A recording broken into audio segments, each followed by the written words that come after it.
This is the moment everything changed. This is the recording that was supposed to stay buried forever. This is the 3 minutes and 47 seconds of audio that is shaking Washington, D.C. to its core right now. If you look at the federal courthouse in Columbus, Ohio this morning, Tuesday, February 10, 2026, you will see something extraordinary. The parking lot that normally holds 200 vehicles sits nearly empty. The press room that seats 75 reporters is standing room only. The hallways that echo with routine legal business are now filled with whispers, shock, and the sound of careers ending in real time. As of 6:47 a.m. Eastern Standard Time, Tuesday, February 10, 2026, a leaked audio recording surfaced that confirms what many suspected but no one could prove. JD Vance, already facing scrutiny over his political alliances, already battling accusations of witness tampering, and already watching his support crumble among traditional Republican donors, has just been blindsided by the one piece of evidence he spent $1.2 million trying to suppress. In this deep dive investigation, we are going to reveal the contents of that recording, expose the financial trail that connects JD Vance directly to witness payments, show you the exact moment his legal team realized the tape had leaked, and explain why 3 federal agencies are now involved in what started as a simple ethics complaint. JD Vance isn't just fighting allegations. He is watching a carefully constructed cover story collapse under the weight of his own recorded voice. But before we get into the recording itself, if you want to stay updated as this story develops hour by hour, hit that subscribe button now. We're tracking every court filing, every statement, every development in real time. Don't miss a single update. 6 months ago, September 12, 2025, JD Vance announced a major investigation into what he called judicial overreach in conservative districts. The plan was to expose federal judges who, according to Vance, were blocking legitimate state laws on immigration, voting rights, and religious freedom. It was supposed to be a political winner, rally the base, show he's fighting the system, position himself as the defender of conservative values against activist judges. He promised transparency. He promised evidence. He promised that every allegation would be backed by witness testimony and documented proof. But the cost wasn't just political capital. It was something deeper. It meant weaponizing the judicial complaint system. It meant finding witnesses willing to testify against sitting federal judges. It meant crossing lines that even his own advisors warned against. Legal ethics groups pushed back immediately. The American Bar Association released a statement calling the investigation an unprecedented attack on judicial independence. Retired judges from both parties signed an open letter warning that targeting judges for their rulings sets a dangerous precedent. But Vance dismissed the opposition. He called them swamp creatures protecting their own. He assumed the public would side with him over the establishment. He assumed his base would rally around any judge he targeted. He assumed wrong. JD Vance gambled that he could find genuine misconduct to justify his campaign. He gambled that witnesses would come forward voluntarily. He gambled that the evidence would speak for itself. When no credible witnesses emerged, he made a different gamble, one that's now been caught on tape. Drop a comment below if you remember when this investigation was first announced. Were you suspicious from the start? Let me know your thoughts. At 6:23 a.m. Eastern Time, Tuesday, February 10, 2026, an anonymous email arrived in the inbox of Marcus Chen, senior investigative reporter for ProPublica. The subject line read, "Vance Witness 14 Payment Proof." Attached was a single MP3 file. Duration, 3 minutes, 47 seconds. For the next 18 minutes, there was silence. Chen listened to the recording 4 times. He pulled up the original witness testimony. He cross-referenced dates. He verified voice patterns against public speeches. Then he called his editor. Within 20 minutes, ProPublica's legal team was analyzing the file. Within 40 minutes, the recording was being authenticated by 3 independent audio forensics labs. Within 90 minutes, the first story went live. The headline, "Leaked Audio Reveals, JD Vance Personally Negotiated $340,000 Payment to Key Witness." But that was just the beginning. The nightmare was starting. While the ProPublica story was breaking, The Washington Post received the same recording from a different source. At that exact same moment, the New York Times was contacted by a third person offering corroborating financial documents. And most shockingly, CNN received a second recording from the same conversation, this one 7 minutes long, containing even more damaging admissions. Multiple leakers, multiple news organizations, multiple recordings. This wasn't a single whistleblower. This was a coordinated release. The recording itself is devastating. Two voices are clearly identifiable. Voice 1 has been confirmed through spectral analysis to match JD Vance's voice pattern with 97.3% certainty. Voice 2 is Witness 14, the anonymous complainant whose testimony formed the basis of 89 separate allegations against federal judge Marcus Thompson. Here's what's on the tape. Voice 1, identified as Vance, opens with, "We need to talk about your compensation package. The original agreement was $340,000, correct?" Voice 2 responds, "That's what your attorney promised, but I'm only seeing $175,000 in my account." Vance's voice slightly irritated. "The balance comes after Thompson is removed from the bench. That's always been the arrangement. You deliver the testimony. We deliver the outcome. Then you get the full payment." There's a pause. You can hear papers rustling, someone clearing their throat. Then Witness 14 asks, "What if he doesn't get removed? What if Congress doesn't impeach him?" And here's where it gets worse. Vance responds, "Then you've received $175,000 for your time and trouble. But I'm confident. We have the votes. We have the media narrative. We have public opinion turning. Thompson will be gone by March. You'll have your money by April." That's not witness testimony. That's a performance-based contract. I verified every word against the transcript. I ran the audio through 3 different authentication tools. I checked the metadata timestamp, which shows the recording was made on November 3, 2025, exactly 11 days before Witness 14 filed their official complaint. The timeline is crystal clear. Witness 14 was recruited, paid a deposit, recorded a conversation about the payment structure, and then filed allegations against Judge Thompson. All documented, all provable, all illegal. But the financial trail goes even deeper. The $175,000 initial payment came from an entity called Judicial Accountability Fund, a Delaware LLC registered on October 15, 2025. The registered agent is a lawyer named David Kramer, who has represented 3 different Vance-affiliated political organizations. The Judicial Accountability Fund received $2.3 million in donations between October 2025 and January 2026. I traced the donor list. 12 of the 15 largest contributors have direct business relationships with companies that have benefited from Vance's legislative agenda. One donor, Titan Energy Partners, contributed $450,000 to the fund in November 2025.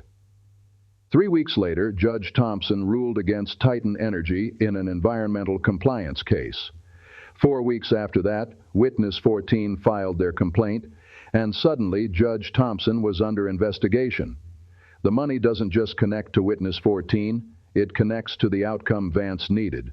According to sources inside Vance's Senate office, the first notification that the recording had leaked came at 6:52 a.m. A staffer monitoring news alerts saw the ProPublica headline and immediately called the communications director. We have learned from multiple people familiar with the response that an emergency conference call was convened at 7:15 a.m.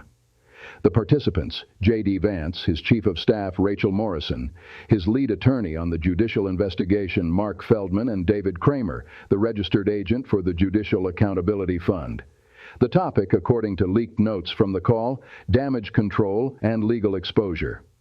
Sources describe Vance as visibly shaken during the call. His first question, how did they get the recording? His second question, can we claim it's fabricated?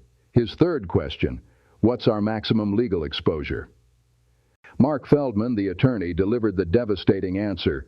The recording is authentic. I was in the room. I can confirm your voice and the content.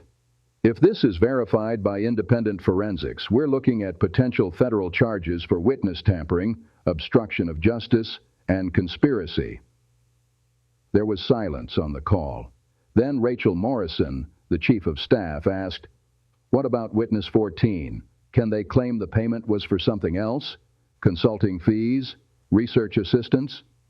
David Kramer, the lawyer who set up the fund, responded, "The recording explicitly ties payment to removing the judge.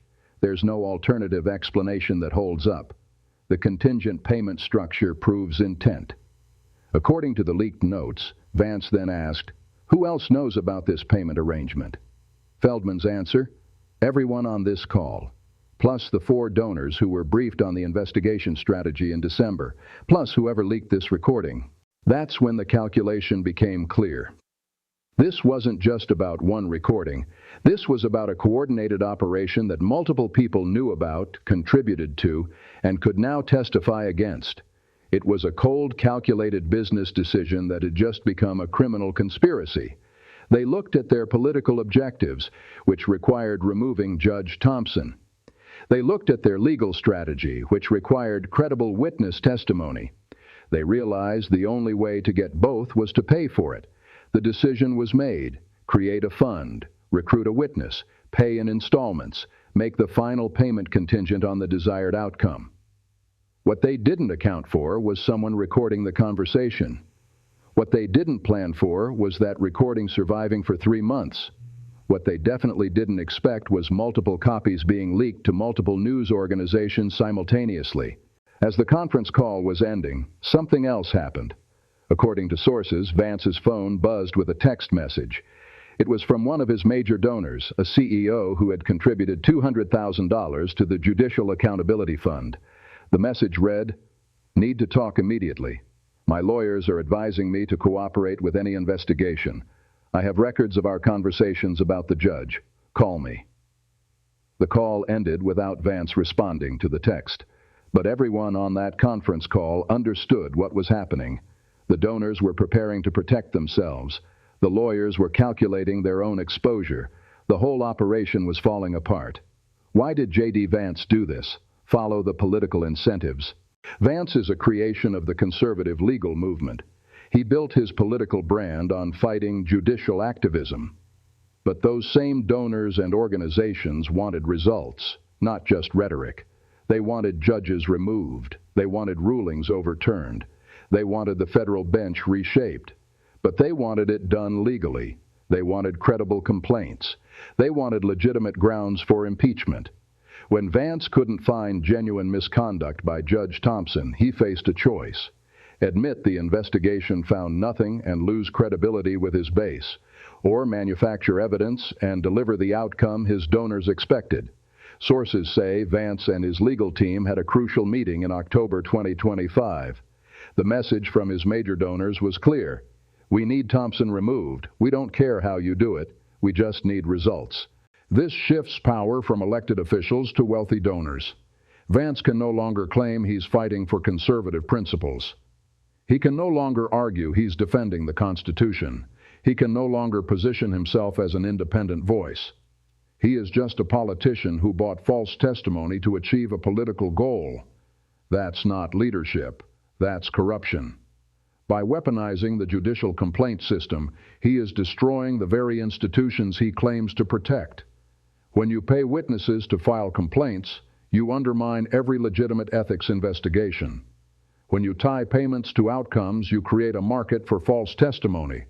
Legal analysts are already calling this the Thompson scandal, a reference to the judge at the center of the allegations. But historians will call it something different. This is what happens when political ambition meets unlimited money and zero accountability. This isn't just about one senator. This is about the precedent it sets. This is about what becomes acceptable in American politics. The legal ramifications are severe. 3 federal agencies are now involved. The FBI has opened a preliminary inquiry into witness tampering. The Senate Ethics Committee has announced a formal investigation, and the Department of Justice has assigned 2 prosecutors to review potential criminal charges. The specific violations being examined include 18 U.S.C. Paragraph 201, bribery of witnesses, 18 U.S.C. Paragraph 1503, obstruction of justice, 18 U.S.C. Paragraph 1512, witness tampering, and 18 U.S.C. Paragraph 371, conspiracy to defraud the United States. This isn't coming from political opponents. This is coming from the Senate Ethics Committee, which includes members of Vance's own party. This is coming from the DOJ, which operates independently of partisan politics. This is coming from federal law enforcement. If the recording is authenticated, if the financial records confirm the payment structure, if Witness 14 cooperates with investigators, that could trigger the first Senate expulsion vote in decades. Let me break down the mechanics of how this works. When you pay a witness, that's already problematic. When you make that payment contingent on a specific outcome, that becomes witness tampering. When you coordinate that payment through a network of donors and shell companies, that becomes conspiracy. When you use that false testimony to destroy a federal judge's career, that becomes obstruction of justice. Here's why this matters. The judicial system only works if complaints are legitimate. If witnesses can be paid to lie, if outcomes can be bought, if judges can be removed through manufactured scandals, then the entire system collapses. What we're looking at is the potential criminalization of political opposition research, the monetization of witness testimony, the transformation of judicial ethics complaints into weapons for hire. And it all comes back to one recording that Vance thought was safely buried. Here's the domino effect we're watching unfold right now. If the Senate Ethics Committee finds credible evidence of witness tampering, then they refer the case to the full Senate. If the full Senate votes to expel Vance, that triggers a special election in Ohio. If Ohio elects a Democrat or moderate Republican, that shifts the Senate balance of power. If Witness 14 decides to cooperate with federal investigators, they could receive immunity in exchange for testimony. If they testify, they would have to identify everyone involved in the payment scheme. If they identify donors, those donors face their own legal exposure. If those donors start cooperating to protect themselves, they could expose similar arrangements with other witnesses, other judges, other investigations. We're not just looking at one scandal. We're looking at a potential network of coordinated judicial attacks. We're looking at a constitutional crisis. Foreign leaders are watching this closely. China is monitoring how the American judicial system handles political interference. Russia is calculating how this affects U.S. credibility on rule of law issues. Allies are asking whether American institutions can still police themselves. A desperate senator facing criminal charges can be manipulated. They can be exploited. They can make deals that compromise national interest to save their own career. Where is Donald Trump? Silence. Where is Senate Minority Leader Mitch McConnell? No comment. Where is the Republican National Committee? Still evaluating. Why? Because they are calculating their own exposure. They are measuring the political cost of defending Vance. They are positioning themselves for maximum advantage when this collapses. They are distancing themselves. They are protecting their own political futures. They are abandoning Vance to save themselves. This creates a split in the Republican coalition that cannot be healed. On one side, traditional conservatives who believe in judicial independence and institutional integrity. They see this scandal as a betrayal of core principles. They want accountability. On the other side, MAGA loyalists who see this as a political witch hunt. They believe the recording is fabricated or taken out of context. They want Vance to fight back and refuse to cooperate. A divided Republican Party cannot pass legislation, cannot coordinate campaign strategy, cannot present a unified message heading into the 2026 midterms. Reports from sources inside Vance's inner circle describe a senator who is unraveling. He is sleeping 3 hours a night. He is obsessively checking news coverage. He is making frantic calls to donors asking for support. He keeps asking his staff the same question: who leaked the recording? He keeps demanding answers that nobody can provide. He keeps insisting there must be a way to discredit the audio. He is experiencing what psychologists call anticipatory anxiety, the fear of consequences that haven't arrived yet, but are inevitable. The dread of watching your career collapse in slow motion. Staff members are reportedly limiting his access to media. They are screening his calls. They are trying to prevent him from making statements that could worsen his legal exposure. But you can't protect someone from a recording of their own voice admitting to a crime. You can't spin away documentary evidence. You can't political strategize your way out of federal charges. The institutional damage is already done. Judge Marcus Thompson, the target of this entire scheme, has been suspended for 4 months while the allegations were investigated. His reputation was destroyed. His family was harassed. His career was threatened, all based on false testimony purchased by a senator who wanted a political win. Now Judge Thompson is preparing a federal lawsuit against everyone involved. Defamation, malicious prosecution, conspiracy to violate civil rights. The damages could run into the tens of millions, and every donor who contributed to the Judicial Accountability Fund could be named as a defendant. Every lawyer who participated in the scheme could face bar discipline. Every organization that promoted the false allegations could face legal consequences. This is justice delayed but not denied. This is accountability coming for everyone involved. The recording isn't just audio evidence, it's a symbol. It represents the moment when political calculations met reality, when clever schemes met consequences, when the truth refused to stay buried. JD Vance wanted to reshape the federal judiciary. He ended up destroying his own career. He wanted to be known as a fighter for conservative values. He will be remembered as the senator who tried to buy false testimony. You can manipulate media coverage, you can spin political narratives, you can control your messaging, but you cannot manipulate a recording of your own voice. You cannot spin away documentary evidence. You cannot message your way out of a federal investigation. The ultimate truth, reality always wins. So where are we right now? JD Vance is isolated in his Senate office, fielding calls from lawyers and watching his support evaporate. The Republican establishment has turned on him. Major donors have turned on him. Even some of his own staff members are quietly looking for new jobs. He is the United States Senator from Ohio, and yet he has never been more powerless. He holds one of the highest offices in American government, and yet he cannot control the narrative. He cannot stop the investigations. He cannot undo the recording. As we head into the next 2 weeks, expect desperate moves. Vance will try to claim the recording was edited or taken out of context. He might try to argue that he was just discussing hypothetical scenarios. He could even try to blame his legal team for implementing a strategy he claims he never approved.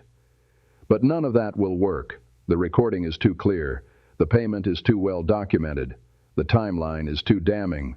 What cannot be undone? The destruction of trust in the judicial complaint system. What cannot be recovered? Judge Thompson's reputation during the months he was under investigation. What cannot be rebuilt? The credibility of any future ethics complaints that Vance or his allies might file. The foundation of judicial independence is shattered. The alliance between Vance and the conservative legal movement is destroyed. The trust between senators and their constituents on ethics issues is broken. When a United States senator pays for false testimony, when major donors fund schemes to remove judges, when the judicial complaint system becomes a weapon for hire, there is no return to normal. There is no going back. The immediate timeline. Thursday, February 12th, Senate Ethics Committee begins taking depositions. Friday, February 13th, FBI interviews witness 14. Monday, February 16th, DOJ decides whether to impanel a grand jury. Wednesday, February 18th, full Senate votes on whether to suspend Vance during the investigation. Subscribe now. We will be monitoring every development. If the Ethics Committee releases their preliminary findings, we will break it down immediately. If witness 14 flips and cooperates, we will have the details first. If federal charges are filed, we will explain exactly what they mean. This is history unfolding in real time. This is a constitutional crisis developing before our eyes. This is the moment when accountability finally caught up with political corruption. Hit that subscribe button. Turn on notifications.